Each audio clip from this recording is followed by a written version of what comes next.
You've probably heard of the term maximizing shareholder value before. It's the idea of putting the company's stock price above everything else. But here's the thing. There is no legal rule or law that obligates corporations to maximize shareholder value. And if you're anything like me, when you first hear that, you'll think, wait, what? I mean, it seems like everywhere we look today, we see another example of a public company in their pursuit of endless growth. So if that is in fact true, and these companies aren't bound by some corporate law to do this, then why does it seem like they are?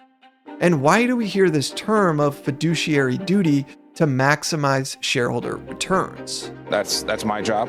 That's our board's job, is to do whatever we can to create value for shareholders. Well, what if I was to tell you that this idea has largely been made up and manipulated over decades by a small group of powerful investors and economists? And as a result, it's leading to some of the worst decisions in not only corporate history, but also in the US economy. Now, I promise you, this topic, however boring it may seem on the surface, is so vitally important to understand because, well, not only do very few people ever talk about it, but this absolutely affects every single one of us. So today, we're going to look at how investors, executives, and boards push companies to destroy themselves, all under the guise of creating value. The Justice Department began legal action today against BP and other companies involved in the Gulf oil spill. 9 companies were named in a civil lawsuit aimed at recovering billions of dollars in the largest offshore oil spill in U.S. history. And Washington Attorney General Eric Holder said the companies failed to live up to safety standards. But in order to understand how such a powerful misconception can come to dominate an entire economy, we need to talk about one crucial legal case that dates back to 1919. This was the year of the landmark Ford versus Dodge case. The case centered around Henry Ford, the founder of Ford Motor Company, and 2 shareholders, the Dodge brothers. See, Ford had decided he wanted to reinvest profits back into the company, increasing workers' wages and expanding operations. But the Dodge brothers argued that Ford was not acting in the best interest of shareholders by choosing to grow the company rather than paying out those profits as dividends. Now, the Michigan Supreme Court ended up siding with the Dodge brothers, ruling that Ford was, in fact, obligated to maximize profits for shareholders, even if that meant limiting reinvestment in the company's future. In the book, The Shareholder Value Myth, author Lynn Stout points out that the Ford versus Dodge ruling didn't actually set a binding legal precedent. Unlike what many assume, this case hasn't been widely cited to justify shareholder primacy in later court decisions.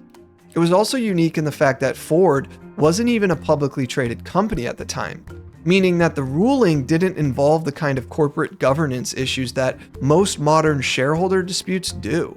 And I know I'm kind of getting in the weeds here, but just trust me that this context is crucial to understanding this topic as a whole.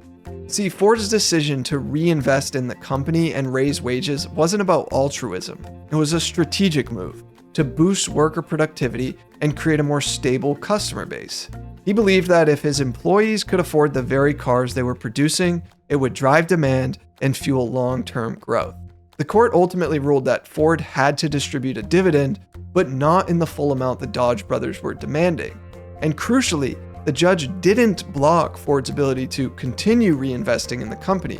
Yet despite all of this, the case became one of the first to institutionalize the idea, not the legal requirement, that companies should focus on the financial interest of shareholders rather than stakeholders. That includes employees, customers, suppliers, or even the broader community at large.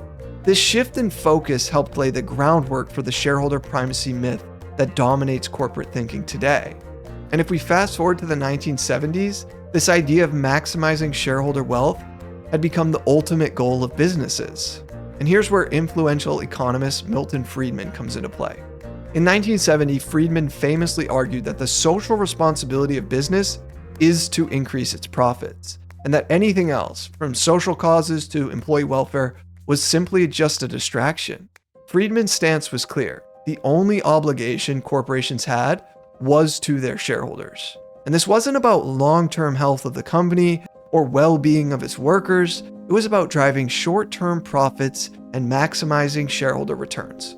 He believed that any attempt to divert from this goal whether for social responsibility or for long-term growth, was not just unwise, but immoral. And this is where we first really begin to see how morals are playing a role into this idea.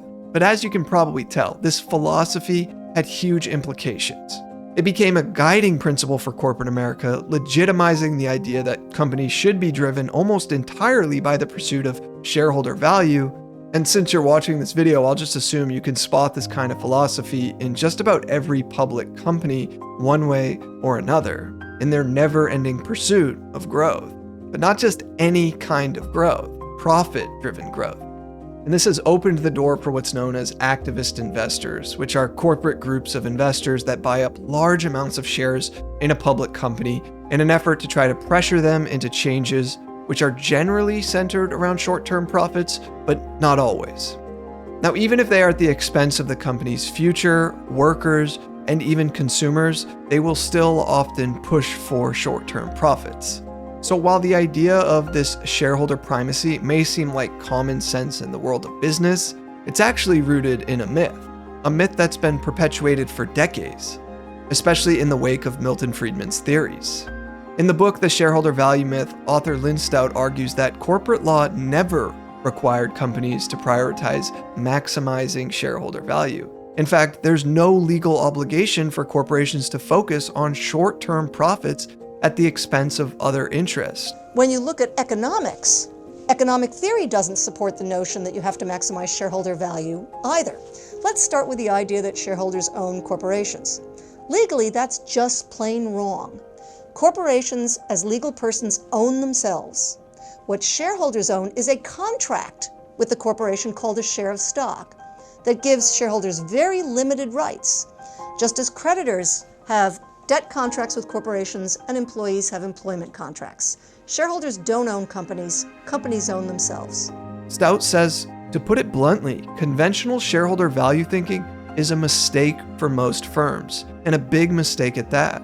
Shareholder value thinking causes corporate managers to focus myopically on short-term earnings reports at the expense of long-term performance, discourages investment and innovation, harms employees, customers, and communities, and causes companies to indulge in reckless, sociopathic, and socially irresponsible behaviors. It threatens the welfare of consumers, employees, communities, and investors alike. Stout argues that businesses should consider a wider range of stakeholders when making decisions. Now, I want to give you a stark example of this short-term shareholder-first thinking: the 2010 BP oil spill. This was one of the worst environmental disasters in history. In the years leading up to the spill, BP had aggressively cut costs and prioritized shareholder returns, despite clear warnings about safety risks. Internal reports had flagged serious concerns about well integrity, but rather than invest in stronger safeguards, BP focused on cutting expenses to maintain profitability. This decision ultimately led to the Deepwater Horizon explosion, which killed 11 workers, spilled millions of barrels of oil into the Gulf of Mexico, and caused environmental devastation, much of which is still largely unknown to this day.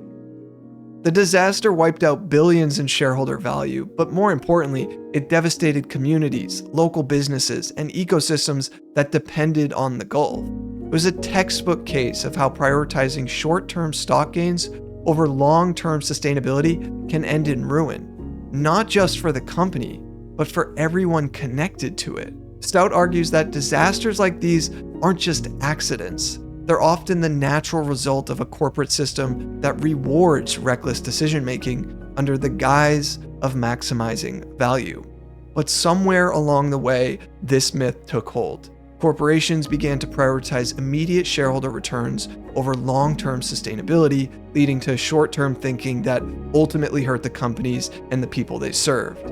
Executives driven by the desire to keep stock prices high and appease investors made decisions based on quarterly earnings reports rather than long-term investments in their workforce or their products that built their brand. Now, this narrow focus on profits has become the norm, creating a culture that often disregards ethical responsibility or long-term planning. And this focus often leaves behind the very people making the company what it is, its employees and the customers they serve. Just as a common example, If wages or benefits start to put pressure on a company's profit margins, that can be a problem. Not because the company suddenly isn't profitable, but because even a slight dip in margin growth can trigger a stock price decline. Maybe expenses go up by a percentage point and profits shrink by 0.5%. And suddenly on the next earnings call, executives have to explain why margins went down, not up. And Wall Street doesn't like that. So the stock goes down. This pressure fuels an entire system built on short-term thinking. And one fascinating stat that has stood out to me is that the average stock holding period has plummeted from around 8 years in 1950 to about 5.5 months today. So as digital investing platforms have grown, trading has sped up, and so is the demand for immediate returns. The key here is CEO compensation is directly tied to this sort of short-term thinking, with the overwhelming majority of their pay coming in stock options. Now, many of these CEOs aren't founders of the company. They're corporate operators with one job: extract as much short-term profit as possible. And if they don't, investors, hedge funds, or the board will force them out, and they will find someone else who will. And this sort of thing creates this kind of death loop. To keep Wall Street happy, companies engage in stock buyback instead of reinvesting in innovation. They cut costs instead of building for the future. They underpay workers and they squeeze customers to juice short-term gains. And yet, because the system is structured this way, the CEO doesn't have much of a choice. They either play the game or they're gone. And we've seen it happen over and over again. One of the biggest advocates of shareholder primacy had to admit that it doesn't work in the long run. Jack Welch, who was once the longtime CEO of General Electric, had become obsessed with short-term shareholder value, and he was often a huge promoter of this idea.